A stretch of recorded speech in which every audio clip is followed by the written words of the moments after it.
Bismillahirrahmanirrahim. Assalamualaikum warahmatullahi wabarakatuh.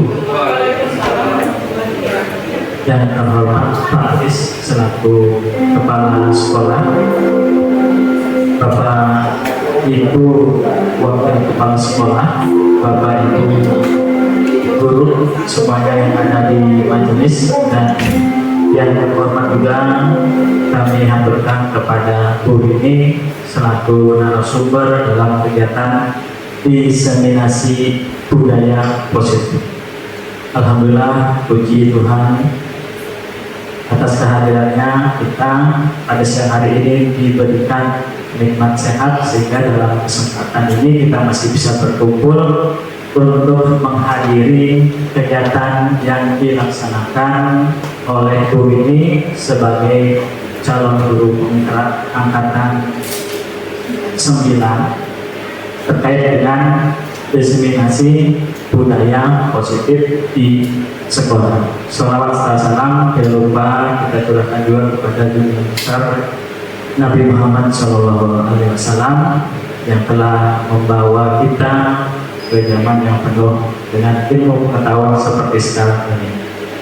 Bapak Ibu, untuk yang pertama, mungkin sebelum kita mulai kegiatan diseminasi yang nanti akan disajikan langsung oleh Bu Rini selaku calon guru penggerak, sebelumnya saya berikan kesempatan mungkin kepada Pak Aris selaku Kepala Sekolah untuk memberikan sambutannya. Kepada Pak Aris kami persilakan.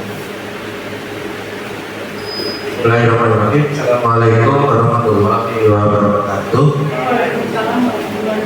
Alhamdulillahirrahmanirrahim. Wassalatu wassalamu ala asrofil anbiya'i wal mursalin wa ala alihi wa sahbihi ajma'in. Rabbi shrah li sadri wa yassir li amri wa hlul 'uqdatam min lisani yafqahu qawli. Yang sama-sama kita hormati Bapak Ibu Kepala Sekolah, Bapak Ibu Guru, staf TU. Puji syukur senantiasa kita panjatkan kepada Allah Subhanahu wa Ta'ala, berkat rahmat dan hidayahnya. Alhamdulillah pada siang hari ini kita bisa melaksanakan diseminasi TGP angkatan 9. Sholawat salam semoga tetap tercurah pada junjungan kita Nabi besar Muhammad Sallallahu Alaihi Wasallam dengan ucapan Allahumma sholli ala sayyidina wa maulana Muhammad. Bapak Ibu yang kami hormati, yang pertama ribuan terima kasih sudah hadir di ruang majelis guru untuk mengadakan acara dari TGP. Mohon maaf Bu Rini, ini banyak Bapak Ibu guru yang tidak hadir nih, sayang sekali. Pak Erik masih di Batam kegiatan, kemudian Bu Aini sakit, Bu Erik sakit, Bu Anissa baru dikawin ke saya sakit, Taufik saudaranya nikah, apa lagi? Ada kan gitu ya? Yang lain ada di sini. Nah, project dengan anak kelas 12, jadi tinggal di sini kan yang ada. Jadi mungkin Bu Rini ini menjadi suatu hal yang bukan halangan, kita semangat. Inilah kondisi kita di sini, mau tidak mau, suka tidak suka ya harus kita jalani, kita selesaikan tugas serangkaian dari TGP walaupun dengan sedikit Bapak Guru dan staf. Tapi mudah-mudahan orang TGP atau fasilitator perusahaan Vianola mungkin sudah mengetahui lah bagaimana kondisi kita di SMA Negeri 1 Mumbin ini yang memang personelnya sedikit, dan rasa bahagia mudah-mudahan di Mampur. Alhamdulillah, dan semalam saya ditelepon Pak Adis dapat 2 kamar guru PTK SKP untuk di Mampur, insya Allah. Jadi di sini tidak ada, ya. Itu informasi yang perlu saya sampaikan kepada kita semua. Jangan surut pantang menyerah untuk ini dan lainnya, karena memang inilah kondisi tantangan yang harus kita hadapi, bagaimana kita siasati kondisi yang ada di SMA kita ini. Inilah kondisi real, kondisi yang nyata ya. Ini menjadi tantangan bagi GP. Bagaimana membuat ini akan menjadi lebih bisa kita hadapi. Ini nanti akan berlaku juga pada GP yang lain, Pak Taufik, Bu Mary, gitu ya. Nah, insya Allah ada jalan keluar yang terbaik, ada solusi yang bisa kita ambil. Bagaimana saya sebagai kepala sekolah tetap memberikan motivasi, dorongan dan lain sebagainya. Bapak Ibu guru juga tentu memberikan motivasi, dorongan dan lainnya. Ketika nanti kita mungkin suatu saat juga akan seperti ini. Masih ada Bu Asria, Bu Susan, Pak Devi, Pak Kipra, Bu Aini, Bu Anissa, banyak yang belum. Mungkin suatu saat ke depannya saya harapkan ini bisa lebih baik lagi untuk program ini, mungkin ganti presiden, ganti nama. Jadi tidak patah menyerah, karena memang regulasinya memang rewardnya jelas, bisa menjadi kepala sekolah, bisa menjadi pengawas. Dan mungkin kita akan selamanya jadi guru, 5 tahun akan pensiun, 7 tahun akan pensiun, pasti pengawas itulah jenjang karir yang tertinggi bagi seorang guru. Oleh karena itu saya mendorong sekali lagi, mungkin bagi Bapak Ibu guru yang belum, tahun-tahun depan bisa dilakukan. Kira-kira itu Bapak Ibu yang perlu saya sampaikan. Terima kasih atensinya, dukungannya, supportnya kepada Bu Rini untuk mengadakan kegiatan pada siang hari ini. Tanpa kita ramai, tetap harus bisa, kan gitu. Itu bagaimana kita mensiasati. Dokumentasi bisa kita siasati. Alhamdulillah foto tadi sudah mencapai quorum, karena quorumnya katanya 10 orang. Dan video Pak Bukan sudah canggih soal itu, jadi bagaimana mencetak sedikit nampak ramai. Jadi angle-nya sudah luar biasa dari sini. Sudah ahlinya. Bagaimana membuat video yang nampak sedikit akan menjadi lebih baik. Di sini saya yakin dan percaya kita kepada ahlinya semua. Tinggal bagaimana kita mempoles laporan-laporan untuk kesuksesan KGP. Dan saya yakin dan percaya kita sama lulus semua. Tidak ada yang tidak lulus, apalagi kita berasal dari daerah terpencil. Itu menjadi kultur yang berbeda dengan daerah yang lain. Jadi seperti itu begini ya, tetap semangat, tetap menyerah. Kami selalu mensupport untuk sampai ke titik final nanti di akhir. Terima kasih. Saya akhiri. Wabillahi taufiq wal hidayah. Assalamualaikum warahmatullahi wabarakatuh. Baik, terima kasih atas sambutan yang telah diberikan. Selanjutnya mungkin tanpa kita mengulur-ulur waktu ya, kita lanjut saja. Saya berikan kesempatan untuk Bu Rini dalam menyampaikan diseminasinya. Untuk Bu Rini, kami persilakan. Oke, baik, terima kasih Pak Andi. Izinkan saya membuka kegiatan pada siang hari dengan sebuah pantun. Siang-siang makan semangka, biar enak ditambah susu. Sebelum diseminasi dibuka, saya ucapkan salam terlebih dahulu. Assalamualaikum warahmatullahi wabarakatuh. Pertama-tama saya ucapkan terima kasih kepada Bapak Aris selaku Kepala Sekolah yang sudah meluangkan waktu dalam kegiatan diseminasi budaya positif, dan tak lupa juga terima kasih banyak kepada semua rekan guru dan staf TU yang telah meluangkan waktunya di ruangan ini. Semoga kegiatan ini nantinya berjalan lancar dan tentunya akan bermanfaat buat kita semua.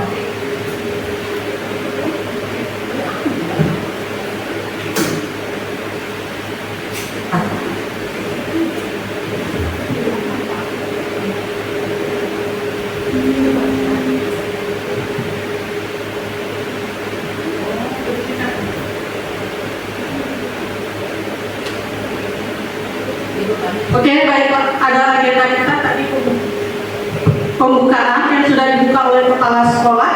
Terus nanti kita ada pemahaman inti, ada eksplorasi konsep, dan yang terakhir nanti adalah refleksi. Durasi ini kurang lebih 60 sampai 120 menit. Sebelum kita mulai, mungkin kita lebih terdahulu, mari kita ice breaking biar suasana kantor bisa lebih semangat lagi. Posisi berdiri aja ya, biar lebih enak ya semuanya ya.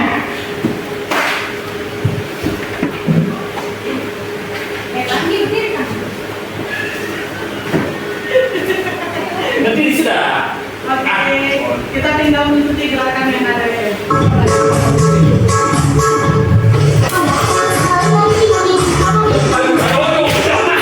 Itu paling jangan.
Siang hari ini tanpa adanya rasa kantuk di mata.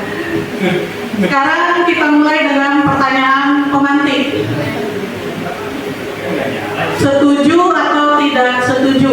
Kira-kira. Yang pertama, hukuman dapat mendisiplinkan anak. Setuju apa tidak? Tidak.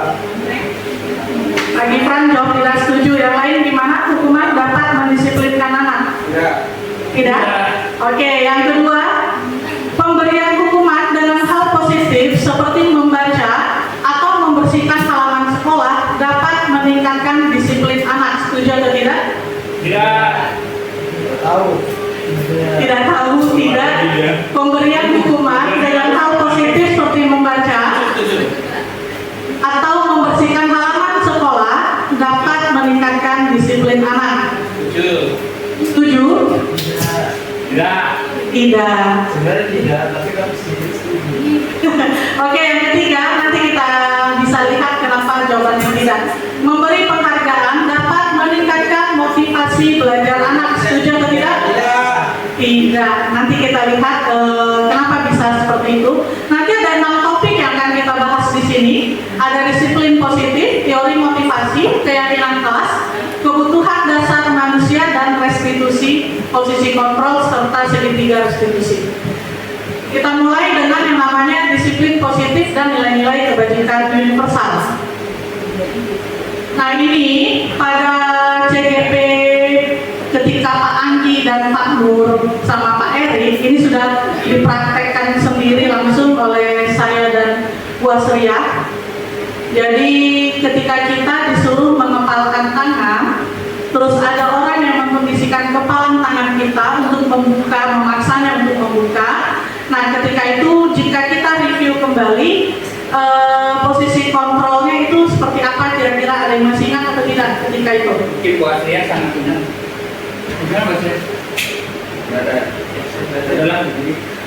Jadi ketika kita mengepalkan tangan dan ada orang yang ingin memaksanya, mungkin pada saat itu kita akan teguh kepada pendirian kita, tidak akan membuka tangan, karena memang yang namanya posisi kontrol itu dari dalam sendiri. Jika kita ingin buka, kita akan buka, jadi tidak ada yang mempengaruhi. Nah, di sini perubahan paradigma teori kontrol atau teori pilihan. Pertama, ilusi guru mengontrol murid. Ilusi bahwa kritik dan membuat orang merasa bersalah dapat menguatkan karakter.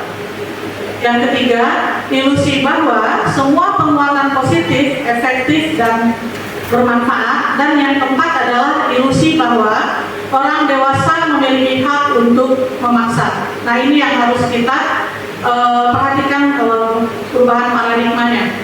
Di sini kita akan melihat siapa sesungguhnya yang memiliki kontrol. Ketika stimulus respon, kita mencoba mengubah orang agar berpandangan sama dengan kita. Berarti itu sedang di fase stimulus respon. Terus, perilaku buruk dilihat sebagai suatu kesalahan. Orang lain bisa mengontrol saya bisa mengontrol orang lain. Pemaksaan ada pada saat bujukan gagal. Modal berpikir menang atau kalah. Sementara jika kita berada pada teori kontrol atau pilihan, kita berusaha memahami pandangan orang lain tentang dunia. Yang kedua, semua perilaku memiliki tujuan. Yang ketiga, hanya Anda yang bisa mengontrol diri Anda. Nah, itu tadi yang saya pesankan. Posisi kontrol itu harusnya berada pada diri kita sendiri, posisi internal. Terus Anda tidak bisa mengontrol orang lain. Kolaborasi dan konsensus menciptakan pilihan-pilihan baru, model berpikir yang menang-menang. Nah, apakah makna disiplin? Biasanya peserta didik itu jika dikaitkan dengan disiplin, mereka akan melihat sebuah hal ketakutan. Karena disiplin itu kalau dilanggar akan ada hukuman. Kalau tidak kita lakukan, nanti kita akan dimarahi. Kalau tidak dilakukan, kita akan masuk poin. Kalau tidak dilakukan, kita akan diproses oleh guru tiket. Itu yang ada di pola pikir siswa-siswa kita mengenai makna disiplin. Nah, makna disiplin itu berasal dari bahasa Latin yang artinya belajar. Di sini sudah jelas dia adalah belajar. Berarti adalah sebuah proses. Memang tidak bisa langsung. Yang namanya belajar itu ada proses pembiasaan. Makna asal dari kata ini berkonotasi dengan disiplin diri dari murid dan dari murid. Disiplin diri membuat orang menggali potensinya menuju sebuah tujuan apa yang dia hargai. Apa yang dia hargai, bukan yang orang lain hargai. Jadi memang dari dalam diri kita sendiri. Namun dalam budaya kita, makna kata disiplin telah berubah menjadi sesuatu yang dilakukan seseorang kepada orang lain untuk mendapatkan kepatuhan. Kecenderungan umum adalah menghubungkan kata disiplin dengan ketidaknyamanan, bukan dengan apa yang kita hargai atau pencapaian suatu tujuan mulia. Nah, ini mindset ini yang harus kita rubah ke peserta didik kita sebenarnya, bahwa memang disiplin itu bukanlah suatu paksaan, bukanlah suatu ketidaknyamanan, tetapi melainkan disiplin itu bagaimana kita bisa menunjukkan apa yang kita hargai dari diri kita sendiri. Oke, mungkin saya akan menampilkan sebuah workflow. Nanti di sana Bapak Ibu silakan nanti pilih angka langsung dari layar saya aja. Nanti akan muncul beberapa nilai kebajikan dan kita deskripsikan kira-kira kegiatan yang menggambarkan situasi itu seperti apa dalam kehidupan sehari-hari kita. Bentar, saya oke. Ada yang sukarelawan dulu yang mau menunjukkan nomor, memilih angka? Pak Irfan boleh tadi pakai mic aja sekalian karena akan ada tanya jawab juga sedikit. Tanya jawab biasa. Oke, itu ada angka 1 sampai angka 24. Kira-kira Pak Irfan mau membuka angka berapa? 13. 13. Kenapa 13? Nggak ada 13. Kalau orang 13 angka sial ya, tapi harus diganti image yang seperti itu. Oke, coba kita buka angka 13. Nah, kata yang muncul adalah keadilan. Oke, keadilan itu salah satu hal negatif atau positif dalam kehidupan kira-kira? Positif. Positif. Jika itu memang positif, apa yang pernah aja dulu? Apa yang pernah Bapak Gifran lakukan untuk mewujudkan nilai keadilan itu? Konteksnya luas, boleh dalam kehidupan sehari-hari, boleh bersama keluarga, boleh bersama rekan kerja, atau boleh bersama peserta didik. Ya, sama peserta didik. Oke, Ya. contohnya? Contohnya kayak gini. Misalnya dalam hal belajar ya. Di dalam hal belajar itu kan ada anak yang pintar, sedang, dan kurang pintar. Ya kan? Otomatis kan kita sebagai guru harus mengajar tiga-tiga itu. Nah, sekarang bagaimana caranya agar siswa tersebut tiga aspek tersebut dapat menjadi adil. Nah, otomatis kan yang pintar belum tentu kalau kita ngajarnya terlalu fokus sama yang kurang kan otomatis ada kecemburuan sosial di situ kan. Ya. Nah, otomatis kalau kita terlalu menuju ke yang kurang tadi ada kecemburuan sosial, jadi kan itu tidak adil. Nah, tapi kalau menurut saya itu adil-adil aja, karena keadilan itu kan bukan berarti sama. Oke. Adil itu bukan hal yang sama, misalnya apa ya, gimana ya? Tadi saya bilang. Jadi adil itu tergantung kebutuhan seseorang. Oke, benar. Bisa saya tarik kesimpulan ya Pak Gifran ya. Menurut Pak Gifran, keadilan itu sesuai porsinya. Mungkin karena memang adil itu bukan berarti sama besar, tetapi sesuai porsi atau kebutuhan. Boleh dioper mic-nya Pak Gifran, terserah ke siapa biar selanjutnya. Oke. Nomor satu. Pak Nur, sebentar. Ayo Pak Nur. S. Kok Pak Dedi? Nomor 1. Dia. Ke Pak Nur ya? Gampang bilang jelek mic-nya. Terus mic saya. Gak ada mic lagi Atau ya? di sini? Mau di sini? Jauh banget aja. Ya, Oke, Pak Nur tadi milih nomor berapa? 1. 1. Kenapa harus nomor 1 Pak Nur? Karena saya nomor 1. Oke. Karena maunya nomor 1. Oke, coba kita buka kata apa yang muncul. Berprinsip. Nah, berprinsip. Kira-kira apakah nilai ini saya buat nilai kebajikan? Apakah nilai kebajikan berprinsip sudah tercermin atau sudah pernah Bapak lakukan dalam kehidupan sehari-hari? Sudah. Boleh diceritakan sedikit berprinsip yang seperti apa? Jadi saya satu koironas tanpa hukum dinas. Boleh Pak dijabarkan? Mungkin bisa diartikan oleh Pak Dedi gitu ya. Ya, kalau ini prinsipnya seberapa manusia yang paling baik itu adalah manusia yang bermanfaat bagi orang lain. Jadi dalam hal ini manakala ada seorang perlu bantuan, ada kebahagiaan tersendiri ketika orang lain tersenyum berakibat atau dari bantuan. Oke, terima kasih. Bolehlah kasih tepuk tangan dulu buat Pak Gifran dan Pak Nurjaman. Oke. Kecuali awal soal apresiasi ketika itu benar lagi. Oke. Benar. Luar biasa sekali makna berprinsip menurut Pak Nurjaman, ringan tangan, artinya membantu. Karena ketika orang bisa tersenyum dengan hal-hal bantuan kecil yang telah kita lakukan, itu menimbulkan rasa kepuasan sendiri di dalam hati kita. Boleh Pak Nur dioper mic-nya untuk satu orang terakhir. Bapak. Pak Anies ya, oke silakan Bapak pilih nomor Nomor 7. 7. Kenapa 7 Pak? Saya pernah ikan. Bulan kelahiran. Kenapa? Bulan kelahiran. Oh, bulan lahiran. Udah lewat, baru mau bilang. Peduli, wah. Ya. Oke Pak, mungkin Bapak bisa menceritakan sikap atau nilai kebajikan peduli itu deskripsinya seperti apa kira-kira yang sudah tersirat yang pernah Bapak lakukan atau yang akan dilakukan juga boleh. Silakan Pak. Ya, jadi saya dapat kata-kata peduli yang mempunyai makna yang sangat luar biasa dalam kehidupan kita di sekolah khususnya.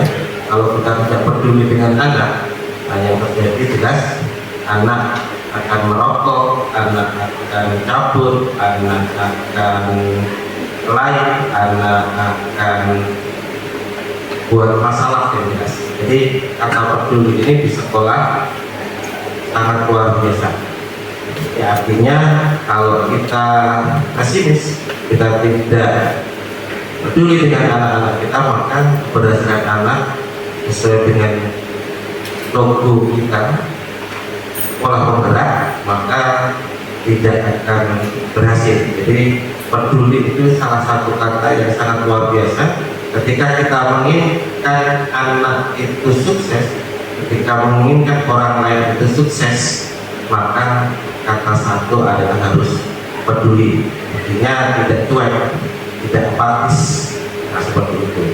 Jadi kita peduli kepada anak-anak kita, bagaimana kita memberikan pendidikan, pelayanan yang sangat luar biasa, pelayanan prima kepada anak-anak kita, baik itu bapak ibu guru, baik itu TU. Kalau kita melaksanakan kata peduli, insya Allah akan menjadi sukses. Terima kasih. Oke, kasih tepuk tangan dulu buat aku. Alhamdulillah bisa saya simpulkan peduli itu cakupannya sebenarnya luas. Terhadap lingkungan itu juga bisa peduli, terhadap sesama itu juga bisa peduli. Oke, kita lanjut saja ke materi saya tadi. Sebenarnya apa sih kaitannya tadi itu? Nah, jadi yang kolom yang kita buka dari 1 sampai 24 tadi belum terbuka semua. Nah, itu adalah nilai-nilai kebajikan, nilai-nilai kebajikan universal. Nah, nilai-nilai kebajikan universal ini sebenarnya yang harusnya kita tanamkan kepada diri kita dulu terlebih dahulu dan kita salurkan kepada peserta didik kita agar terbentuknya budaya positif tadi. Tadi sudah ada peduli, sudah ada juga Pak Agi tadi saya lupa keadilan ya. Oh ya, keadilan dari Pak Gifra yang berprinsip Pak Berjaman. Oke, berprinsip dari Pak Berjaman. Nah, kalau dikaitkan dengan profil pelajar Pancasila, nilai kebajikan kita itu adalah pertama beriman bertakwa pada Tuhan Yang Maha Esa, yang kedua mandiri, yang ketiga bernalar kritis, keempat berkebinekaan global, kelima bergotong royong, dan yang terakhir adalah kreatif. Nah, ini adalah nilai-nilai yang harus tertanam di dalam peserta didik kita untuk hari ini dan untuk masa depannya. Nah, kita lanjut ke yang namanya teori motivasi, hukuman, dan penghargaan serta restitusi. Motivasi tadi ada dua, motivasi eksternal dan motivasi internal. Kita kaitkan dengan tujuan disiplin diri tadi. Jika kita masih mengharapkan motivasi untuk melakukan disiplin itu berasal dari luar atau eksternal, nah itulah yang memberatkan sebenarnya. Makanya harapannya tujuan disiplin itu motivasinya harus dari diri kita sendiri. Tujuannya adalah untuk menghargai diri kita sendiri. Jadi jangan pernah kita melakukan sebuah kedisiplinan masih karena alasan takut dihukum, tidak nyaman, atau ingin dipuji atau mendapatkan imbalan.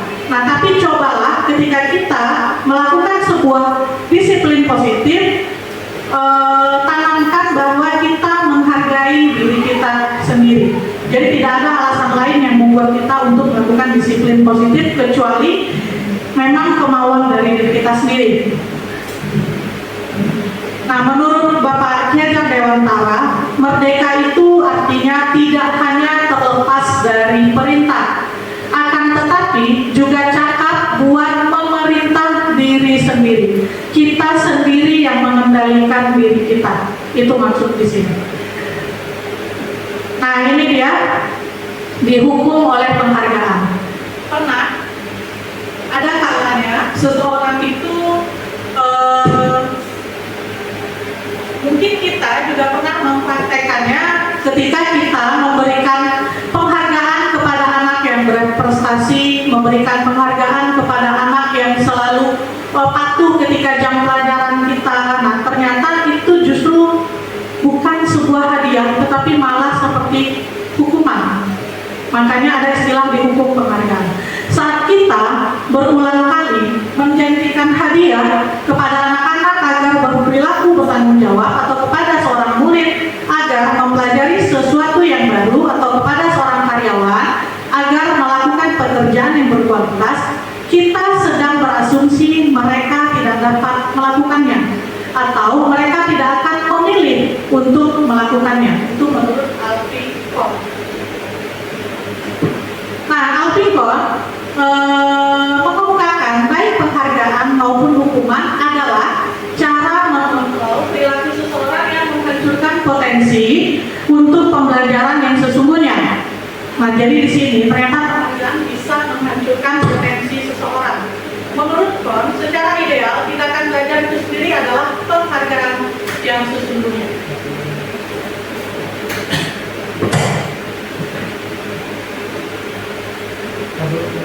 Cek sebentar.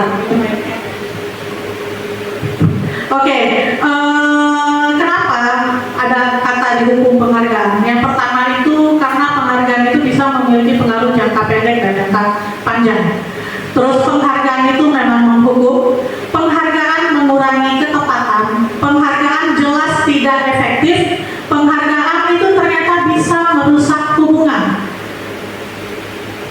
Penghargaan bisa menurunkan kualitas, penghargaan bisa mematikan kreativitas, dan penghargaan bisa mengurangi motivasi intrinsik itu sendiri.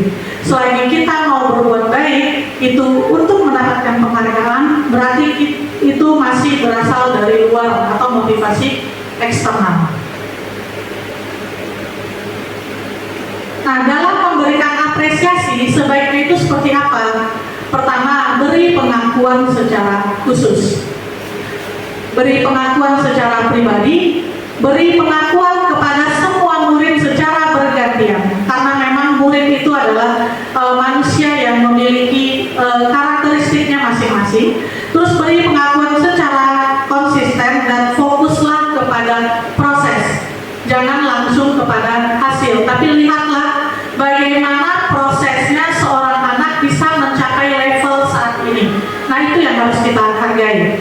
Nah, seperti apa sih contoh pengakuan? Nah, seperti ini kalimat pembukaannya. Kemarin saya perhatikan, munculkan nilai kebajikannya. Rasa empatimu besar sekali pada saat menolong murid baru di kelas kita.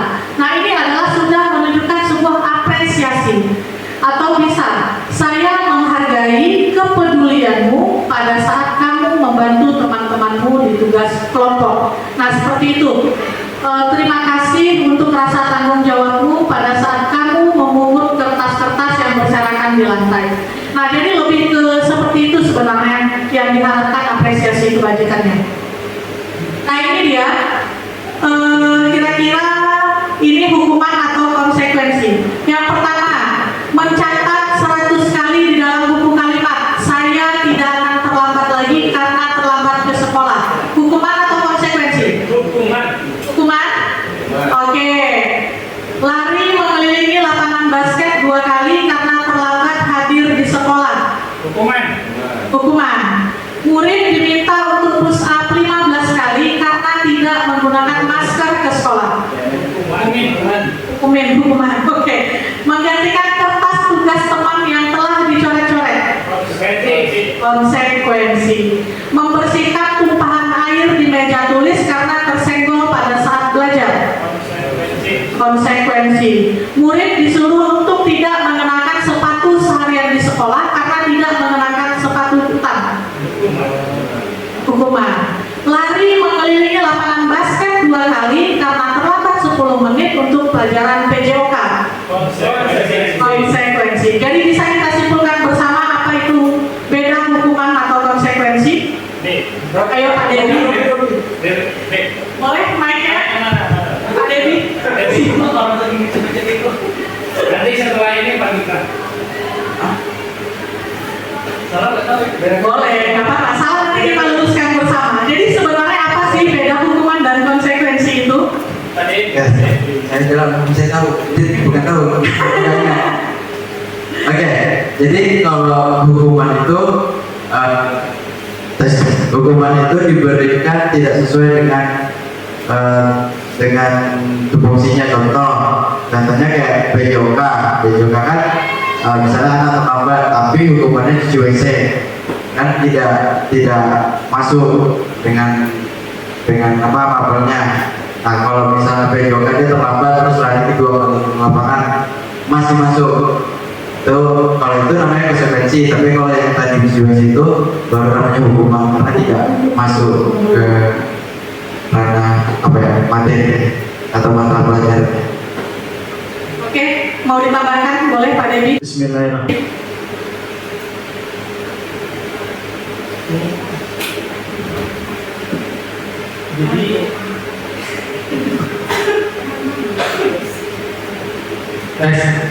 Jadi hukuman itu menurut saya sesuatu yang konsekuensi itu memang sudah bagiannya seperti kata Pak Gifar, kalau terlambat jika mati, jika contohnya olahraga tadi, jika terlambat dia ada hukuman di bidang olahraga, itu konsekuensi. Tapi kalau misalkan hukuman itu sesuatu yang sebaiknya tidak harus dilakukan, jadi macam membersihkan kamar mandi, mengepel, atau sesuatu yang buruk efeknya menurut saya. Oke, kasih tepuk tangan dulu buat Pak Gifar dan Pak Dedi. Oke, jadi bisa saya simpulkan sedikit mengenai hukuman atau konsekuensi. Hukuman itu sifatnya memberatkan, karena memang hukuman itu diberikan secara spontan. Jadi kamu terlambat, silakan bersihkan pungut sampah. Nah itu spontan. Tetapi konsekuensi dia sudah terencana dan itu memang diberikan dengan alasan agar si peserta didik atau orang tersebut bisa mengerti tanggung jawab yang harus dilakukannya. Jadi lebih ke arahnya ke tanggung jawab sebenarnya itu konsekuensi. Nah ini dia tadi jawaban kita, hukuman, konsekuensi, hukuman, konsekuensi. Oke? Nah, di sini dia perbedaan hukuman dan konsekuensi. Hukuman itu sesuatu yang menyakitkan. Tadi tidak ada kaitannya terlambat dengan membersihkan kamar mandi, sehingga itu menjadi hal yang menyakitkan. Terus konsekuensi itu dia memang harus terjadi.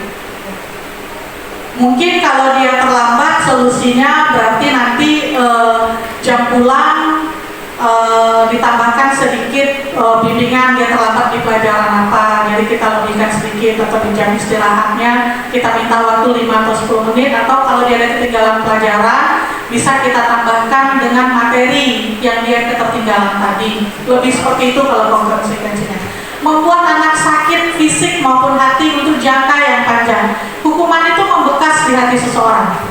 Sementara kalau konsekuensi membuat anak merasa tidak nyaman dalam jangka waktu pendek. Awalnya dia tidak nyaman, tapi lama-lama dia akan sadar kalau itu memang sebuah tanggung jawab yang harus dia lakukan atas kesalahannya. Terus hukuman bisa membuat anak membenci kedisiplinan, sementara konsekuensi justru membuat anak menghargai disiplin. Hukuman itu bersifatnya paksaan, konsekuensi stimulus atau tanggapan. Terus hukuman mendorong anak menyakiti diri sendiri, sementara konsekuensi mendorong anak agar mudah menyesuaikan diri. Hukuman konsep diri yang buruk, konsekuensi konsep dirinya justru yang baik. Sementara hukuman anak belajar untuk menyembunyikan kesalahan, sementara konsekuensi anak belajar untuk mematuhi peraturan. Hukuman marah, merasa bersalah, dipermalukan. Nah ini dia poinnya, dipermalukan. Apalagi untuk anak SMA yang memang sudah mulai sensitif dengan hal-hal yang seperti ini, merasa tidak dihargai.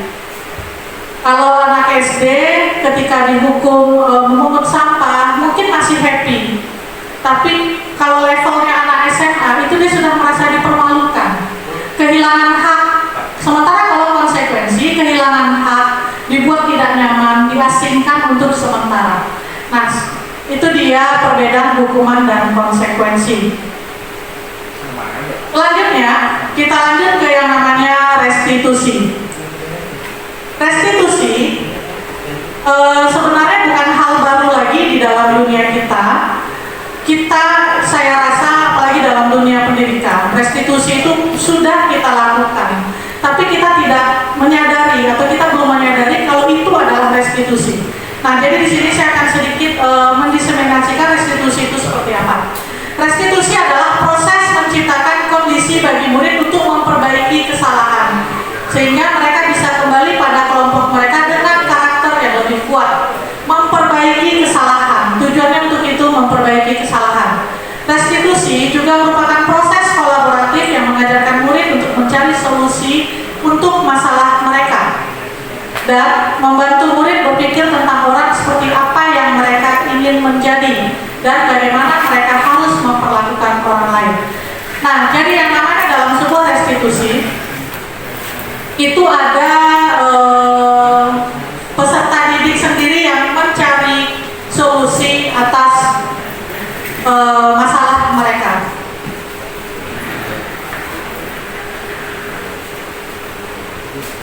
Ada 9 ciri-ciri restitusi. Yang pertama, bukan untuk menebus kesalahan, namun untuk belajar dari kesalahan.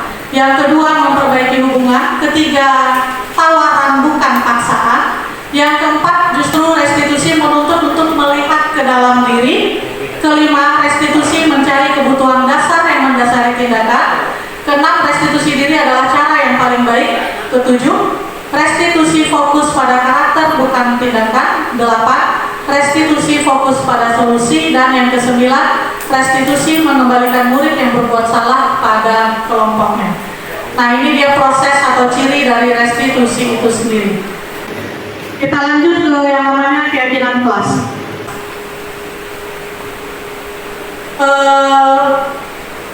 Di kelas-kelas yang sudah ada keyakinan kelas, kalau saya cek itu baru 2 kelas. Di 11.2 itu ada, di 12 IPS itu baru ada. Saya yakin Bapak Ibu sebenarnya sudah membuat yang namanya keyakinan kelas ini, tetapi mungkin tidak dipajang, itu aja sebenarnya. Tapi sebaiknya keyakinan kelas itu memang ditempel. Kenapa? Sama tidak yakin juga. Belum yakin, makanya tidak dipajang. Oke. Mengapa tidak peraturan saja? Mengapa harus keyakinan kelas? Nah, mengapa kita memiliki peraturan harus menggunakan helm bila mengendarai kendaraan roda 2? Karena agar tidak Atau ditilang? agar tidak terjadi apa terjadi cedera serius ketika Oke, berarti oke, kasih tepuk tangan dulu buat Pak Ivan. Berarti secara tidak langsung memang menggunakan helm ini adalah lebih ke untuk keamanan diri, bukan karena alasan dari eksternal. Kalau Pak Agi bilang takut ditilang, berarti masih eksternal, ada yang ditakuti. Nah, sementara kalau keyakinan itu dari dalam. Terus mengapa kita memiliki peraturan harus datang tepat waktu pada saat mengikuti pelatihan? karena dia tidak ketinggalan Materi. Oke. Nah, itu dia. Pentingnya ketika kita memiliki peraturan harus datang tepat waktu pada saat mengikuti pelatihan adalah kita belajar bagaimana cara menghargai orang lain. Lebih ke sana sebenarnya. Sama yang dibilang Pak Gifran tadi, tentu manfaatnya tentu supaya kita tidak ketertinggalan materi tadi. Untuk mendukung motivasi intrinsik kembali ke nilai-nilai atau keyakinan lebih menggerakkan seseorang dibandingkan mengikuti serangkaian peraturan. Nah, ini dia model kesepakatan kelas yang ada di kelas-kelas. Yang mana yang keyakinan dan yang mana yang merupakan kesepakatan. Kira-kira ada 2 kolom. Gak kelihatan? Kesepakatan kelas datang tepat waktu, mengucapkan salam, menjaga kebersihan sekolah, berdoa sebelum dan sesudah kegiatan, aktif dalam pembelajaran, tertib. Terus yang kolom sebelah kanan, kesepakatan kelas kami guru dan murid yang saling menyayangi, kami murid yang semangat belajar, kami murid yang peduli dengan teman-teman. Nah, kira-kira mana yang keyakinan dari 2 kolom ini? keyakinan yang hijau. Ini keyakinan. Mungkin. Nah, mana yang keyakinan, mana yang kesepakatan? Kanan. Kanan yang ini Pak Nur? Itu keyakinan. Enggak. Iya, Kenapa? itu yang di underline saling menyayangi. Nah, nih. Ya, kalau yang di kiri kan datang tepat waktu, mencapai salam, kesepakatan. Aturan, kesepakatan itu aturan, keyakinan itu apa? Nilai norma. Oke, ya benar sekali. Di bagian kanan ini adalah keyakinan. Karena memang ada nilai-nilai kebajikan yang harus kita tanamkan di sana, saling menghargai, semangat, terus peduli, nah seperti itu. Nah, dari keyakinan kelas, nanti kita akan buat yang namanya kegiatan pendalaman keyakinan kelas. Mungkin nanti Pak Dedi, Pak Gifran bisa membuat keyakinan kelas untuk mata pelajaran yang khususan, juga mungkin dalam mata pelajaran BK bisa membuat keyakinan kelas. Terus kegiatan pendalaman keyakinan kelas, nanti ada juga yang tampak dan yang tidak tampak. Coba tentukan keyakinan kelas apa yang muncul dari peraturan di bawah ini.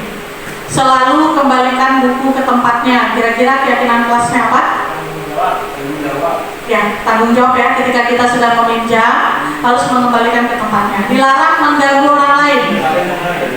Saling menghargai, benar. Karena memang ada kalanya orang ingin serius, jangan diganggu dulu. Hadir di sekolah 15 menit sebelum pembelajaran dimulai. Disiplin, benar. Dilarang melakukan kekerasan. Kesopanan. Taat. Dilarang melakukan kekerasan. Kalau dilarang menggunakan narkoba.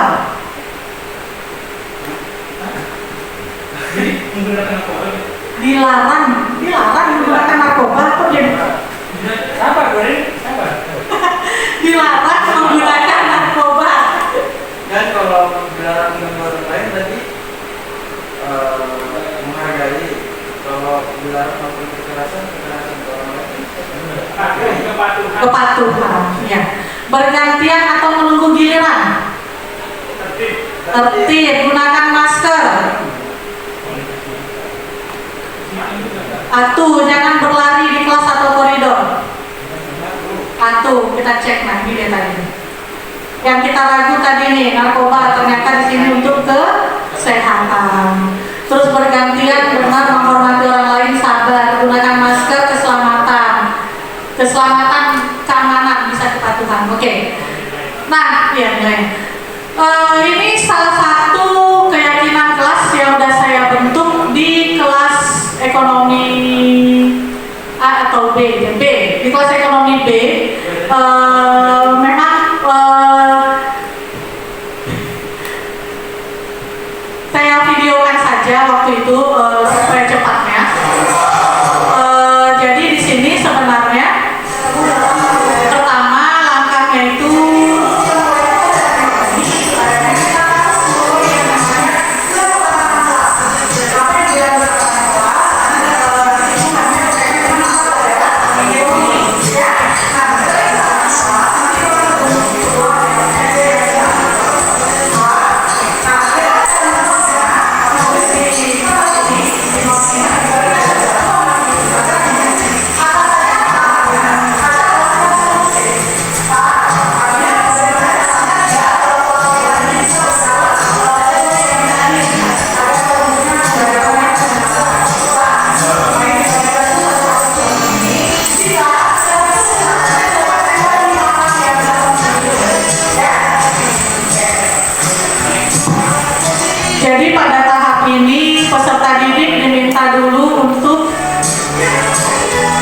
peserta didik diminta dulu untuk menuliskan apa harapannya agar kelas bisa kondusif. Jadi silakan ditulis dulu, baik itu sifatnya negatif ataupun positif.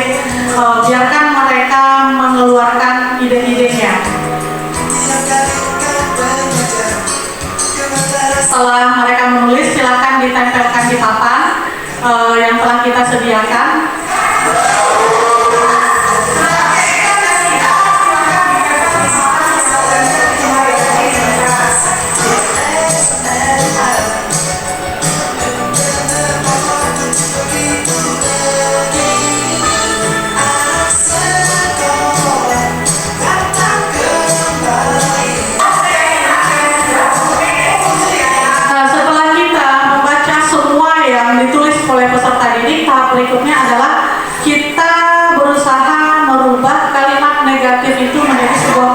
positif.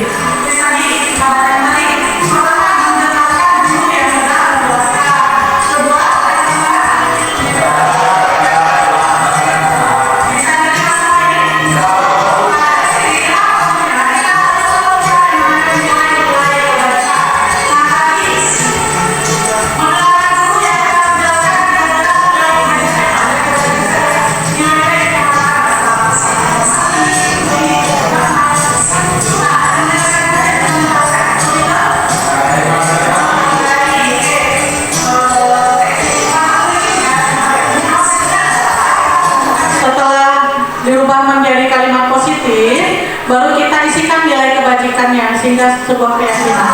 Mungkin tadi bergotong royong, keadilan, nah itu yang dimunculkan.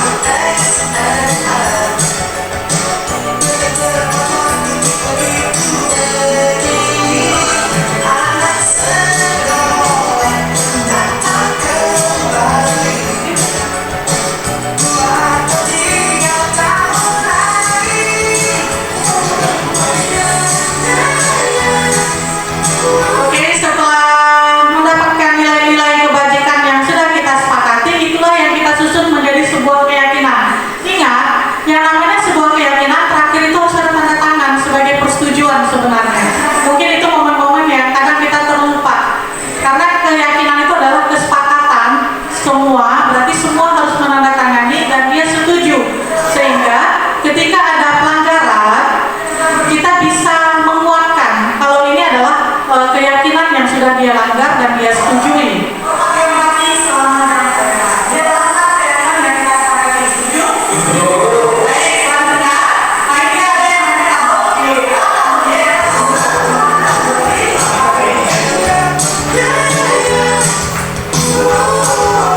Oke, setelah jadi keyakinan itu ditempel di kelas, di tempat yang bisa terbaca oleh semua pihak yang membutuhkan. Nah itu dia salah satu proses pembuatan keyakinan kelas. Mungkin nanti bisa dilakukan juga oleh Bapak Ibu yang lainnya di kelas yang lain sesuai mata pelajarannya.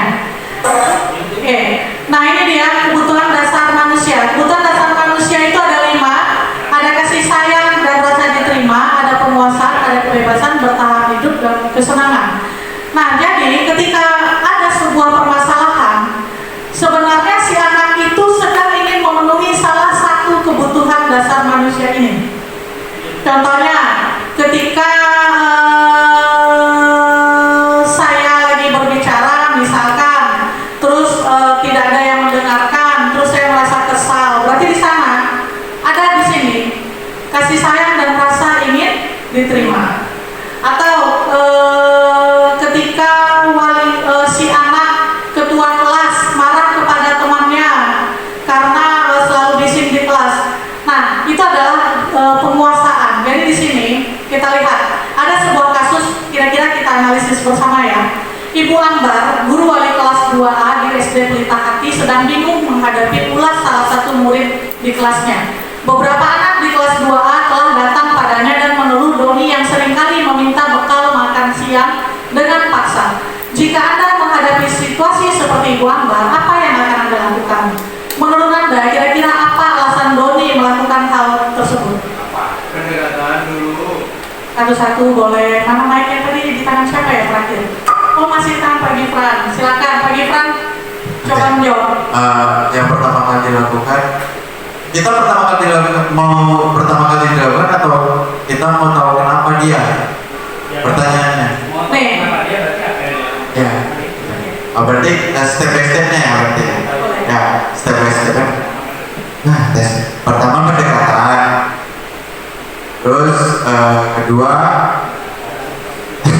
setelah pendekatan, terus ditanya alasan dia apa. Setelah dia bisa menceritakan alasan dia apa, baru kita mencari solusi sama-sama. Itu menurut saya. Menurut Anda atau menurut Pak Gifran, kira-kira apa alasan Doni melakukan hal itu? Yang dia merampas makanan itu? Oke. Kalau kenapa kira-kira apa alasan Doni melakukan hal itu? Pertama bisa jadi dia mungkin di rumah nggak sarapan, Kedua, mungkin uang jajannya kurang. Itu berarti faktor ekonomi kan. Bisa jadi karena itu. Ketiga, cuma iseng, cuma ingin orang tahu kalau dia ada gitu. Tapi dengan melakukan kenakalan, bisa jadi karena itu. Oke. Baik, nih kita kaitkan. Si Doni itu kira-kira dia sedang berusaha memenuhi kebutuhan dasar manusia yang apa dengan perilakunya seperti tadi, yang suka mengambil paksa makanan teman-temannya. Kebutuhan dasar apa yang ingin dia penuhi? Ya, bisa. Dan Pak Devi penguasaan. Alasannya? Karena menurut saya dia tuh seperti ingin jadi kepala di kelas itu. Oke. Dia merampas semuanya. Jadi dia ingin merampas, merasa kuat di kelas sehingga dia berani mengambil punya teman-temannya. Kalau saya lebih kepada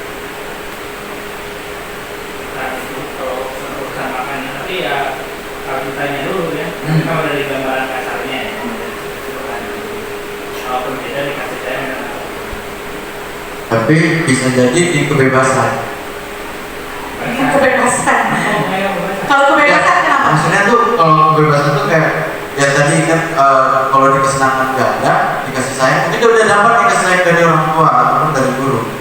Terus penguasaan mungkin dari situ salah satu murid yang ditakuti di kelas, tapi dia pengen bebas, nggak pengen ada aturan di situ.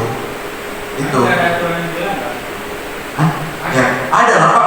Pertama kuliah, ya bully, masalah bullying karena itu kan secara paksa kan tadi kasusnya. Itu ada biasanya kalau boleh satu dia dilarang. Ini kan boleh.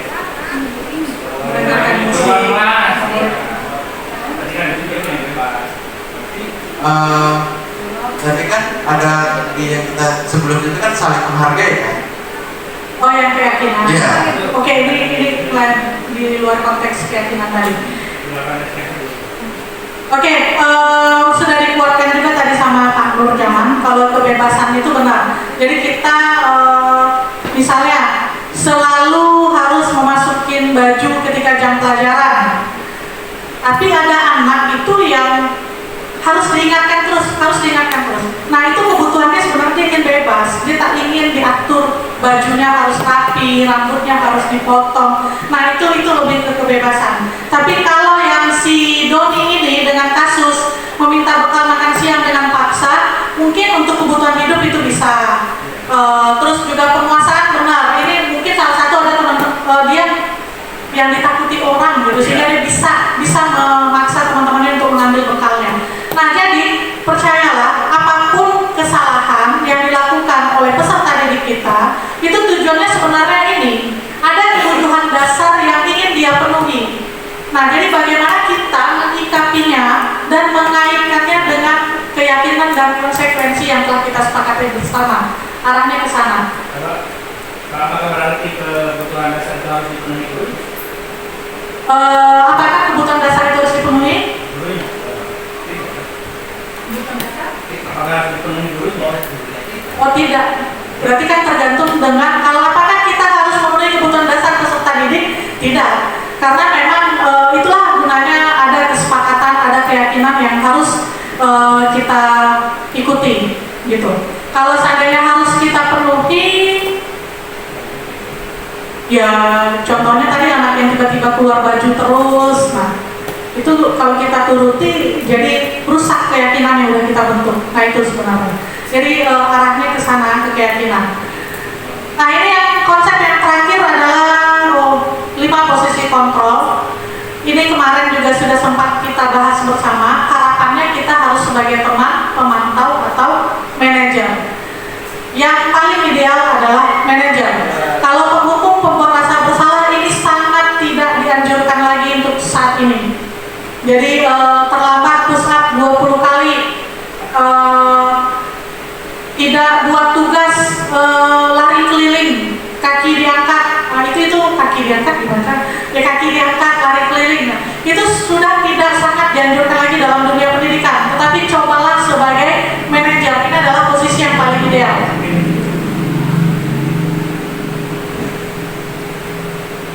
ya kalimat-kalimat yang sering kita gunakan. Saya kecewa sekali dengan kamu. Kalau seperti ini berarti kita sedang menunjukkan rasa apa? Rasa bersalah kepada murid. Kalau udah saya kecewa, terus kamu tidak pernah benar melakukannya, menghukum. Ayolah lakukan demi ibu atau bapak. Rasa bersalah. Iya, bersalah. Teman gak sih? Oh iya. Nah, teman lah. Kita menganggap dia teman. Jadi ayo lakukanlah untuk ibu, untuk bapak. Janganlah terlambat lagi. Ibu-ibuan seperti itu kita sedang sekali yang ya berasa bersalah di atas. Apakah kamu mau mendapatkan stiker bintang hari ini? Penghargaan, giving, pemberian benar. Bagaimana kamu bisa menyelesaikan masalah ini? Nah, ini dia restitusi. Kamu selalu yang paling terakhir. sama tadi. Teman ya, penghukum. Nah, ini dia tadi. Pemantau, teman. Oke. Nah, segitiga restitusi itu seperti apa sih? Jadi di sini ada 3 memang. Pertama itu kita harus validasi dulu kebutuhannya. Kita tanyakan keyakinan, salah. Kita stabilkan identitas, kita validasi kebutuhan dan kita tanyakan keyakinannya. Seperti itu prosesnya. Nah, ini kalimat yang biasa kita gunakan ketika kita menstabilkan identitas. Berbuat salah itu hal yang manusiawi. Tidak ada manusia yang sempurna. Nah, ketika anak sudah diberikan dengan kalimat-kalimat ini yang awalnya emosi, mungkin nanti bisa lebih rendah. Karena kita berasa ada di dunianya dulu. Terus setelah itu baru kita validasi kebutuhannya. Kamu bisa saja kan melakukan hal yang lebih buruk, tapi kamu tidak melakukannya kan? Nah, seperti itu. Kamu pasti punya alasan. Nah, di sini kita sedang memvalidasi kebutuhan. Jadi sebenarnya tindakan ini sudah kita lakukan. Saya rasa dalam dunia pendidikan kita semua sudah melakukan ini. Cuma kita tidak tahu itu namanya apa. Nah, di sinilah kita baru tahu, oh itu ternyata validasi kebutuhan. Terus nanti terakhir kita tanyakan keyakinan. Apa nilai yang kita percaya di sekolah kita? Nilai universal apa yang sudah kita sepakati? Kelas yang ideal itu seperti apa sih? Kamu maunya jadi seperti apa? Apa yang kamu rasakan? Atau keyakinan kelas apa yang sudah kamu langgar? Nah, itu adalah di fase terakhir. Nanti dari sini sehingga anak bisa memanajer dirinya sendiri, sehingga dia bisa memberikan solusi atas kesalahan yang telah dilakukan. Saya kasihkan sedikit penanganan segitiga restitusi, 1 kasus saja sebelum kita akhiri. Ayu tidak terima pekerjaannya selalu dicontek oleh temannya. Ia marah dan tidak dapat menahan emosinya. Berikut adalah skenario penyelesaian masalah menggunakan segitiga restitusi. Ayu, tadi ibu dengar dari laporan ketua kelas, katanya kamu berantem sama Randy. Ya, bukan saya kesal pada Randy. Kenapa kamu kesal? Karena dia terus-terusan menyontek hasil kerja saya, bukan hanya kerja tugas saja sih, PR juga, artinya juga sering dia menyontek. Begitu, bahkan aja kamu marah dan kesal. Terus Randy tadi kamu apa? Saya marah dan saya maki-maki itu tanpa saya sadari saya mendekatnya. Oh, kamu yang dekat meja. Pasti kamu punya alasan ya melakukan itu. Ya Bu, saya kesel kepada dia karena apa? Karena saya sudah capek-capek mengerjakan tugas, seenak-enaknya dia menyentuh saya. Ya wajar kok kamu merasa marah dan kesal terhadap Randy. Menurut kamu, dengan kamu marah kepada Randy sampai harus membuka meja, itu sudah sesuai apa belum dengan keyakinan kelas kita? Terus keyakinan kelas apa yang sudah kamu langgar? Saya menghormati antar teman Bu. Nah, penting tidak menghormati antar teman menurut kamu? Baik, jika memang itu penting menurut kamu, apa yang harus kamu lakukan ketika kamu marah? Harus lebih sabar Bu. Kamu bersedia memperbaiki kesalahan ini? Bersedia. Apa yang akan kamu lakukan untuk memperbaiki kesalahan ini? Saya akan menahan kepala saya dan tidak sampai terpancing emosi. Jika nanti ada teman yang ingin saya akan melaporkan kepada guru yang mengajar atau wali kelas. Nah, tepat sekali. Memang seharusnya seperti itu. Tetap semangat ya Ayu. Sekarang hari kembali ke kelas dan ikuti pelajaran nanti ya. Terima kasih ya Bu. Baik Ayu. Kasus. Oke, 1 kasus saja. Nah, kurang lebih seperti itulah proses restitusi itu. Jadi udah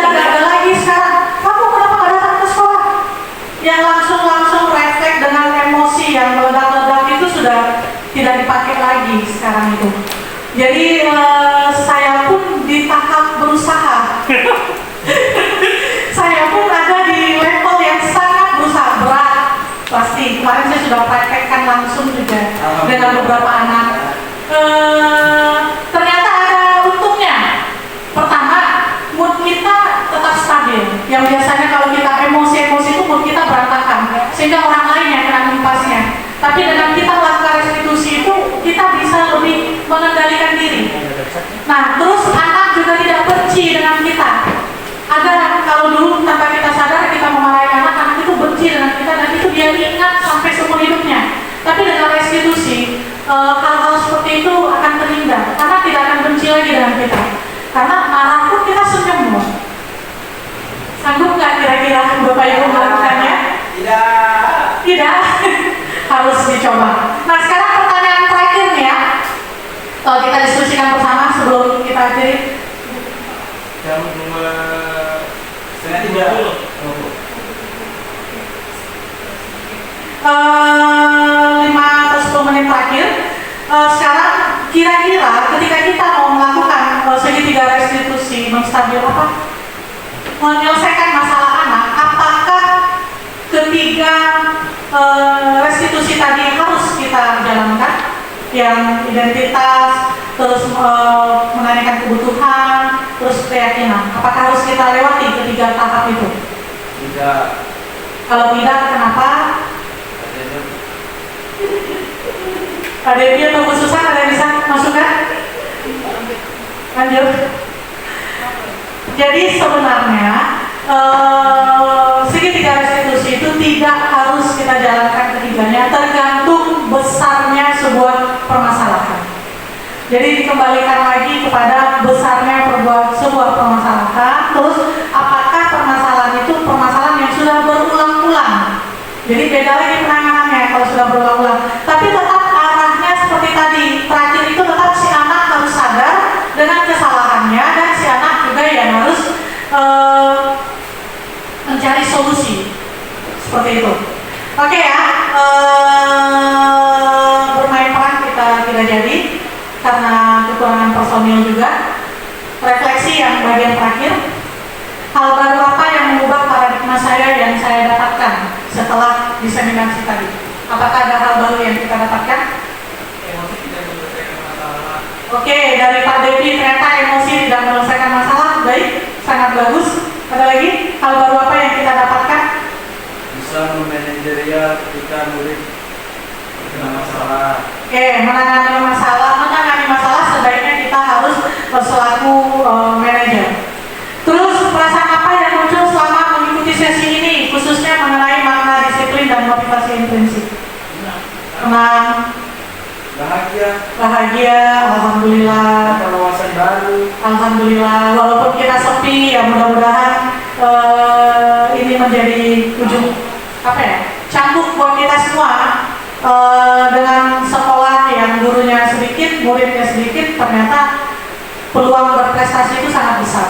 Jadi tidak harus menyurutkan semangat kita. Gak ada guru nih, gak ada murid nih, udah kita ngajar pulang terima gaji aja.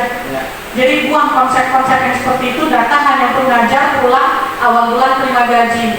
Gak buang jauh-jauh karena di sini kita punya kesempatan yang luas untuk berprestasi. Karena waktu kita banyak untuk berkarya. Ketimbang kita di kota kita lebih sibuk sehingga peluang kita berprestasi itu lebih sulit dalam memanajerial waktunya. Di sana nilai plusnya di pulau itu kita punya banyak waktu untuk mengembangkan potensi. Terus yang terakhir ketiga, peran ngomong seperti apa yang telah saya lakukan selama mengikuti modul ini? Mendengarkan, motivasi, diskusi. Setelah mengikuti kegiatan ini, peran apa yang akan Bapak Ibu lakukan? Jadi among yang seperti apa? Sabar. Oke. Alhamdulillah. Lebih dewasa, lebih sabar. Benar.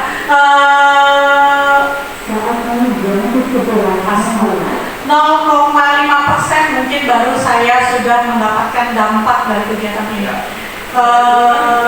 Terutama dalam hal kesadaran memang. Yang biasanya saya meledak-ledak kalau ada apa-apa, sekarang lebih ke tarik nafas. nafas dulu, pikirkan dulu apa yang mau diucapkan. Jadi tadi disiplin itu adalah sebuah proses pembelajaran, bukan instan yang tiba-tiba kita bisa menjadi manusia yang sesempurna mungkin, itu mustahil, semuanya proses. Sekian dari saya, terima kasih banyak atas partisipasi Bapak atau Ibu, atas waktu yang diberikan. Terakhir saya tutup dengan pantun, karena saya bukan dengan pantun. Minum kopi di tengah malam, belinya pakai uang receh.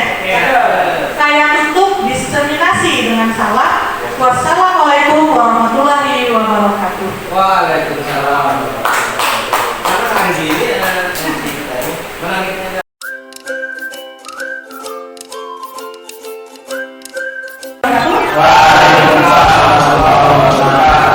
Oke, hari ini kita ketemu dalam pelajaran ekonomi ya. Jadi untuk kita mulai pelajaran ekonomi, sebaiknya kita harus mulai yang namanya kesepakatan kelas. Kenapa yang bilang kesepakatan kelas? Karena nanti itu hanya berkaitan dengan mata pelajaran ekonomi, ya. Nah, dari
terjadi.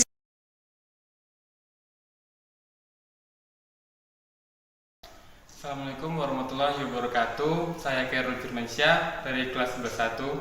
Tadi kami senang sekali karena sudah membuat keyakinan kelas bersama guru ini.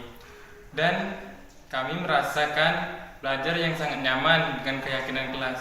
Semoga kawan-kawan kami yang ada di kelas ini tidak melanggar peraturan yang atau keyakinan yang telah kami buat bersama. Sekian dari saya. Assalamualaikum warahmatullahi wabarakatuh. Assalamualaikum warahmatullahi wabarakatuh. Perkenalkan, nama saya Saiful Bahri dari kelas 11-1. Sewaktu kami membuat keyakinan kelas bersama guru ini, kami sangat senang karena dengan adanya keyakinan kelas, kami bisa belajar dengan nyaman dan tetap mematuhi keyakinan kelas yang sudah kami buat bersama. Oke, sekian dari saya. Assalamualaikum warahmatullahi wabarakatuh.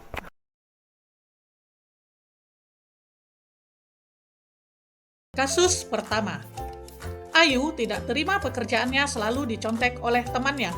Ia marah dan tidak dapat menahan emosinya. Berikut adalah skenario penyelesaian masalah menggunakan segitiga restitusi. Ayu, tadi Ibu dengar dari laporan ketua kelas, katanya kamu berantem sama Randy. Iya Bu, karena saya kesal kepada Randy. Kenapa kamu kesal? Karena dia terus-terusan menyontek hasil kerja saya Bu, bukan hanya kerja tugas saja sih, PR juga, latihan juga sering dia menyontek Bu.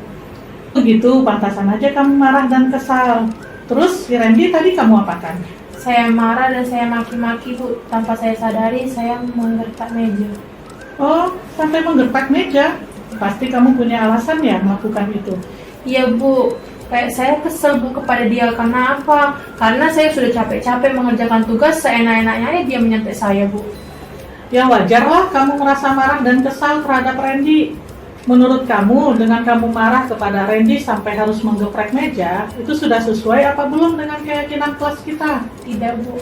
Terus keyakinan kelas apa yang sudah kamu langgar? Saling menghormati antar teman Bu. Nah, penting tidak menghormati antar teman kalau menurut Ayu? Penting. Baik, jika memang itu penting menurut kamu, apa yang harus kamu lakukan ketika kamu marah? Harus lebih sabar Bu. Kamu bersedia memperbaiki kesalahan ini? Bersedia Bu. Apa yang akan kamu lakukan untuk memperbaiki kesalahan ini? Saya akan menahan amarah saya dan tidak sampai terpancing emosi. Jika nanti ada teman yang ingin menyentuh saya akan melaporkan kepada guru yang mengajar ataupun wali kelas Bu. Nah, tepat sekali. Memang seharusnya seperti itu. Tetap semangat ya Ayu. Sekarang Ayu kembali ke kelas dan ikuti pelajaran lagi ya. Terima kasih ya Bu. Baik Ayu. Assalamualaikum warahmatullahi wabarakatuh. Perkenalkan, nama saya Ayu Diarinjani. Saya perwakilan dari kelas 10. Saya senang sekali diajak berdiskusi kepada Bu Rini untuk dapat mengendali diri saya ketika sedang marah. Karena perilaku teman sekelas saya harus banyak bersabar dan menghormati teman-teman. Sekian dari saya. Wassalamualaikum warahmatullahi wabarakatuh. Kasus kedua, Adit sering datang terlambat ke sekolah, sehingga banyak pelajaran yang tertinggal. Berikut adalah skenario penyelesaian masalah menggunakan segitiga restitusi. Adit, tadi Ibu dengar dari guru piket, katanya Adit sering terlambat ya belakangan ini? Iya Bu. Berapa kali kamu terlambat ke sekolah dalam 2 minggu ini? Kira-kira 4 kali Bu. Sering terlambat itu kira-kira kesalahan atau tidak menurut Adit? Iya Bu. Baiklah Adit, melakukan kesalahan itu adalah hal yang wajar, karena memang setiap manusia pasti pernah melakukan kesalahan. Yang terpenting, Adit sadar dengan kesalahan Adit dan bersedia untuk memperbaikinya. Setuju? Setuju. Oke, kita cari ya solusinya secara bersama. Ya Bu. Adit sering datang terlambat ke sekolah itu pasti ada alasannya ya. Kenapa ya? Karena saya setiap malam sering begadang Bu sambil main HP juga, jadi saya kurang tidur Bu. Kamu tahu keyakinan kelas apa yang sudah kita sepakati? Tahu Bu. Nah, kalau kamu sering datang terlambat ke sekolah, itu sudah sesuai atau belum dengan keyakinan kelas kita? Belum Bu. Menurut kamu, keyakinan kelas apa yang sudah kamu langgar? Disiplin Bu. Nah, kira-kira disiplin itu penting nggak buat kamu? Penting Bu, karena dapat membuat saya datang ke sekolah tepat waktu dan juga lebih menghargai waktu. Betul sekali, menghargai waktu itu sangat penting buat kita. Karena dengan menghargai waktu, berarti kita juga menghargai orang-orang yang ada di sekitar kita. Dengan menghargai waktu, kita juga tidak perlu terburu-buru dalam menjalankan sebuah pekerjaan. Dan dengan menghargai waktu juga, kita lebih memiliki rasa peduli terhadap sesama. Ibu, saya juga menyesal karena sering terlambat datang ke sekolah. Saya minta maaf, Ibu. Iya, Dit, dengan meminta maaf berarti kamu sudah menyadari dengan kesalahan kamu. Kira-kira apa sih yang harus kamu lakukan biar tidak terlambat lagi ke sekolah? Saya tidak akan bermain HP lagi saat sudah malam sehingga saya bisa bangun lebih pagi, Bu.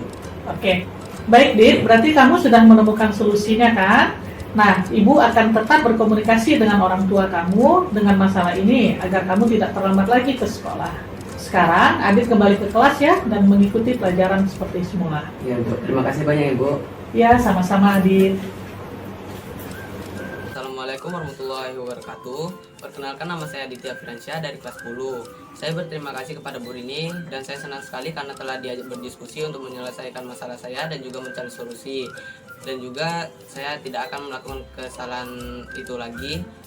Sekian dari saya. Wassalamualaikum warahmatullahi wabarakatuh.